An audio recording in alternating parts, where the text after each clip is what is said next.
कति सफा पानी छ यार नवीन म कान्छी होइन यसो गरिकन रमाइलो गर्न हामी यो भेरीतिर आछौँ साथीहरू तपाईँहरू पनि यसो बेला बेलामा आउनुहोस् रमाइलो गर्नुहोस्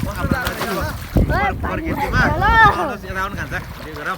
के छ होइन यसो साथीभाइ मिलेर रमाइलो गर्नु त नि एकदम ठिक छ यार ल सब एकचोट डुबिकन उ गरौँ त ल जय गङ्गा माता जय गङ्गा माता हर हर महादेव ल तँ देखेँ क्या ल यो पनि एकदम जोसिलो र हाम्रो एकदम केटो चाहिँ फुर्तिलो फार्तिलो छ होइन यता पारीतिर पनि यसो रमाइलो गरेर खानु केटाकेटी बच्चा बच्चीहरूले यति सङ्गिलो पानी छ अनि